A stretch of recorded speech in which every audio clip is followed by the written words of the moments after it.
Hey, what's going on YouTube? Or Storm here, coming at you guys with a deck profile today. I know you guys are probably wondering, Aura, where's your YCS update or whatever? But today I wanted to get my an updated Magician build with a new ban list. Since it takes effect today, I wanted to get it up as soon as possible. So tomorrow will be my YCS recap.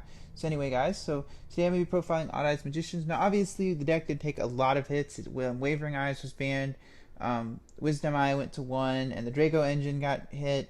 But however, I think I've actually found a happy medium that kind of helps the deck kind of replace the stuff it lost. So anyway, let's go ahead and get to it. So first off, we have 3 copies of Odd Eyes Pendulum Dragon. Obviously, it's Odd Eyes Magicians. The whole deck revolves around this card. And actually, I picked up a playset of Ultimates, the event. But anyway, the fact that it does double battle damage whenever it battles an opponent's monster, and it searches out a lot of your key combo pieces, especially with Wisdom Eye at 1, being able to search it, being able to search Dragon Pit Magician. You can search Performance Pals, cards like Sorcerer and Monkey Board are searchable off of this, so it's, yeah. Speaking of Monkey Board, we've got 1 copy of Performance Pal Monkey Board and 1 copy of Performance Pal Skullcrobat Joker. Monkey Board is really, I didn't play it in my initial builds because I didn't have room for a lot of Performance Pals in these 2 cards. So that's one of the reasons I didn't play Monkey Board. Plus, but with this particular build with the hits, you really need more. The Performance Pal is one of the most consistent engines out there right now, and I feel like that's the most effective way to replace. So yeah, kind of Monkey Board searches as a 1 card scale, and Joker searches everything you need. So self-explanatory. 2 Lizard draws. Lizard Draw is really good because, well, it allows you to draw cards, and that's always good. But the nice thing is unlike something like Turtle, which can sit in your scale, with something like Lizard Draw, you can actually put it in a scale, then ping it away to put something else, such as like Dragon Pit Magician in the zone. It really helps because it can being able to have a card that can clean itself out of the scale. It also has a pretty nice on-field effect because whenever another monster gets run over while this is on the field, you get to draw a card equal to the number of Performance Pals you control. So that's really, really good. It is once per turn, though. Then, of course, 2 copies of Performance Pal Pendulum Sorcerer wouldn't be a Pendulum engine without this card. Basically, it's a you special summon this, and it searches. It can blow up 2 cards and search out a scale. So, the card is really good. The other thing is that people forget it does have a good effect in the Pendulum zone. Whenever a Performance Pal monster is Pendulum summoned, it gains 1,000 attack, and that's really, really good. So yeah. And then 1 copy of Performance Pal Second Donkey. This is sort of like a pseudo Joker. It will send a Performance Pal monster from your deck to the graveyard whenever it's normal summon, but if you control a scale, you can add it to your hand instead. So basically, you're always going to have a scale with this deck. So it's all the Performance Pals. It's a pretty, I would say it's a pretty small Performance Pal engine, but it'll get a little bigger when we get Odd Eyes Light Phoenix and Odd Eyes Unicorn in Shining Victory. So the Magician's, of course, the 1 Wisdom Eye Magician, rip. But, the card isn't 1 for a reason. The card is absolutely Lone Fire Blossom for Pendulums, however, you can still do a lot of the combos with the card, and you just have to be a lot more conservative with it and just constantly be cycling it back with cards that you play. Then, of course, the obligatory, 1 Dragon Pulse, 3 Dragon Pit. Pretty standard, these 2 guys. Because with Dragon Pulse, the only time you really need it is against Monarchs and just clear off annoying Floodgate monsters. With Dragon Pit, it's much more important because it's an 8 scale. And it's an 8 scale, and it pops spells and traps. So you want to clear off the warnings and stuff before you make a big push. Then the 1 Yankee Magician, the reason I opted to play this was because negating light monsters is really good. You can negate Aether's effect, you can negate Idea's effect, you can negate. It's decent against Cosmos. The only thing it really does against Cosmos is it can stop their opening tin can play if they don't have a ship to tag out with. But it's easy for Cosmos players to dodge. But against Monarchs, it's really good because if this is out and they try to summon Aether, they'll have to tribute this off before they make anything. So that's pretty good. Then of course, 3 copies of Oath Dragon Magician. With Wisdom Eye at 1, this card became that much more important. The fact that it can cycle back your Magician and Odd Eyes monsters from your extra deck to your hand, and it cycles back any of your Odd Eyes monsters from your graveyard to your hand. The great thing is it can also recycle your Odd Eyes extra deck monsters. The 1 Noble Dragon Magician, you only really ever need 1, but it's nice to have because you can pitch it with your Dragon Pit and Dragon Pulse Magician because it works in the graveyard. Then of course the one avian and the two Magic Spectre Unicorn Kirin's. I'm kind of always waffling on this card, but I feel like Kirin is really good. I also like that it can reuse my jokers and stuff. Plus it can bounce itself, so it's always good. Now this is kind of where it goes a little bit off standard, which is I'm playing the Dark Engine, which is these 4 cards. So the 2 Armageddon Knights and the Zephyros and the Shadal Dragon. Armageddon Knight is an incredibly good card because it dumps this, plus it dumps Shadal Dragon, which outs annoying stuff like, like Domain, and like, because even though like with Magicians, the thing is that you don't have a lot of really like uberly beefy monsters, at least with the current level of support. It can be difficult to get over Monarchs without going into the extra deck, so that's where this comes in. Zephyros is good because it allows you to reuse cards like your Wisdom Eye and your Monkey Board. And then last 2 monsters is 2 Tuning Magician.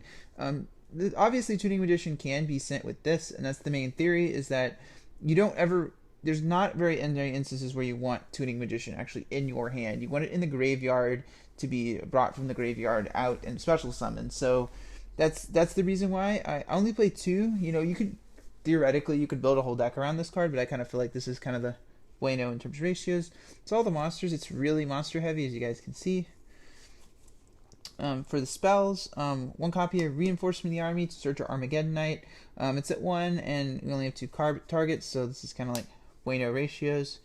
The one Regeki, I still like Regeki in a lot of situations. It clears the opponent's field before you make a big push. I feel like the theory behind main decking Regeki is it's easier to side out than side in, and that's kind of the theory. The 2 Mystical Space Typhoons. I mean, MST is still... I feel like in this deck, I took out the Twin Twisters just because of space issues, and if you really need more back row removal, I feel like siding the Twin Twisters is optimal, especially in Magicians, where you already have Dragon Pit to clear back row.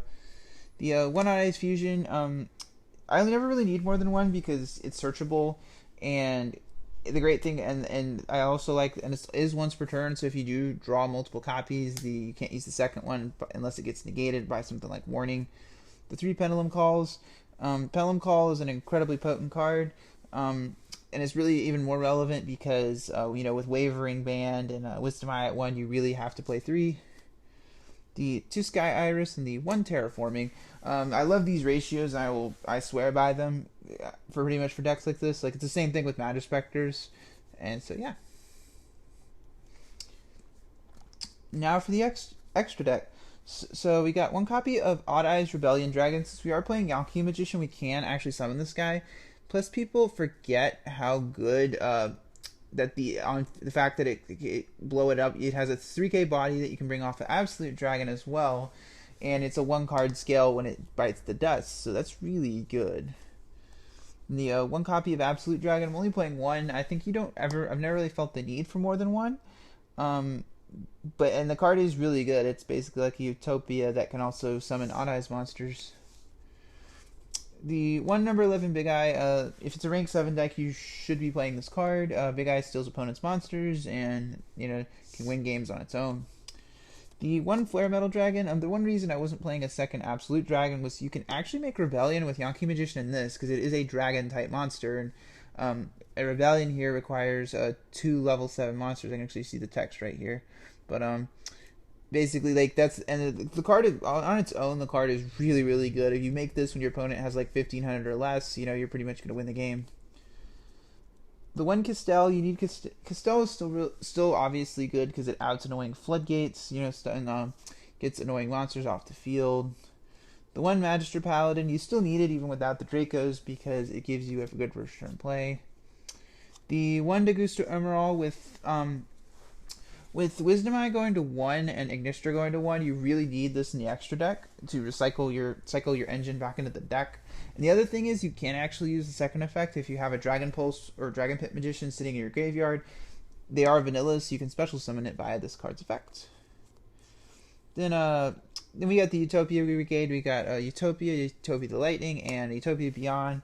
Obviously this card is really good for outing annoying Cosmos ships. It gets over pretty much anything and wins games.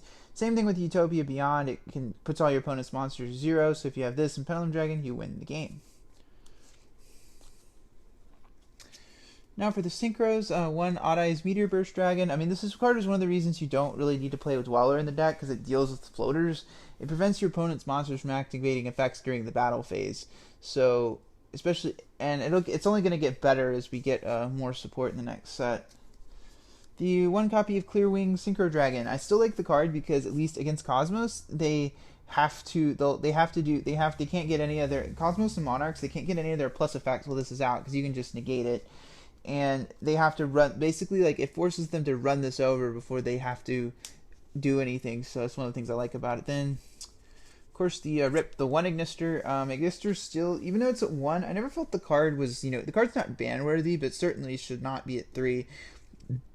But being able to, even though you don't have the Dracos in the deck anymore, you can still blow up your. It can also unbrick bad scales, and it can spin blow up opponent scales. Then the last synchro monster is one copy of Scarlight Red Dragon Archfiend.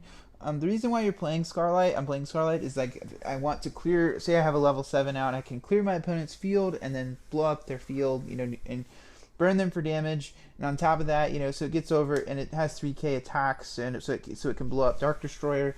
It basically allows me to clear off big beefy monsters that are lower than 3k and clear my opponent's field so I can kill them. And of course, the last monster is one Vortex Dragon. This card is insane. It wins so many games.